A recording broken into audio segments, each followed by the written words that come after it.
from the soul with it. Yeah.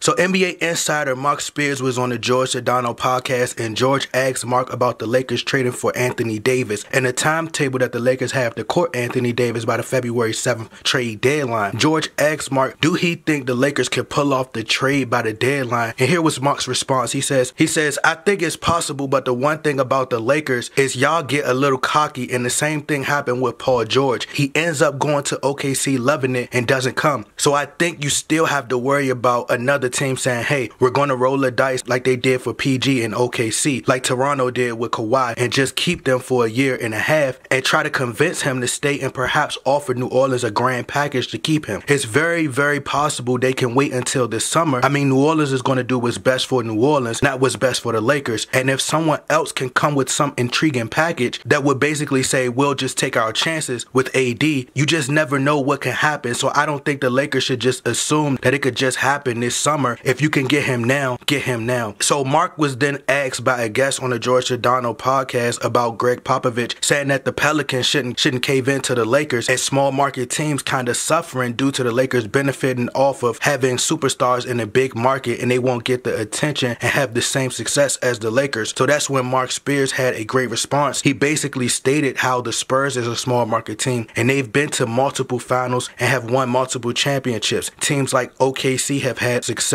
in a small market because the owners knew what they were doing, and a lot of these small market teams end up screwing it up, especially teams like New Orleans, because they had players like Chris Paul and they lost them. Marc was then asked, do he think Kyrie Irving will rejoin LeBron James on the Lakers, and he says he doesn't think that will happen. He asked if there was a possibility that the Warriors will not offer Klay Thompson the max. He pretty much stated how the Warriors are moving into a new arena in San Francisco and will be charging a lot for ticket sales. Long story short, he doesn't see Klay Thompson going anywhere, and yes, they will offer Klay Thompson a max. Lastly, George Sedano asked Marc about the Lakers striking out in free agency 2019 and says that's why the Lakers must trade for AD now, because they can risk missing out on him and other top free agents, and that would be a huge gamble. He also stated how some Lakers fans may feel that the Lakers are giving up too much for Anthony Davis, like giving up Lonzo Ball, Kyle Kuzma, Brandon Ingram, Josh Hart, and Ivica Zubac, but says you have to give up something to get something. So if you guys would like to hear the full audio, the link is in the description box. But I agree with Marc Spears. Of course, I've been saying the exact same thing all year. Going into free agency with Anthony Davis is a much better sales pitch to free agents in 2019 to add a third star, opposed to going into 2019 with a bunch of young guys. It makes it much easier for the Lakers for a sales pitch, because LeBron James' career is coming to an end. He has 3 more years left on his deal, so LeBron is on his way out shortly. Then you can have, let's say, Klay Thompson and Anthony Davis carrying the Lakers post LeBron, opposed to LeBron. Let's say he comes back and they don't sign anyone, he suffers another injury, and you're gambling on the young guys turning into superstars. That's a huge gamble. And to be honest, I was a little kid when Shaq came to the Lakers, so I don't even remember. I've never had the feeling of witnessing the Lakers acquiring a mega superstar like LeBron and then possibly being able to add Anthony Davis, and I think that would be a great accomplishment, and it'll be great for this generation. Marc Spears says that the Lakers and Lakers fans get cocky, but how are we supposed to be? Like, we've been spoiled forever, so this is how it's supposed to be for us. Like, the NBA should actually be thanking the Lakers for being able to bring in star after star to the Lakers in a big market and making them all that money in the finals and the playoffs. I agree with Marc Spears. I think the Lakers must roll the dice now. You have to sacrifice it all, and possibly you can get a role player or two in a deal in return.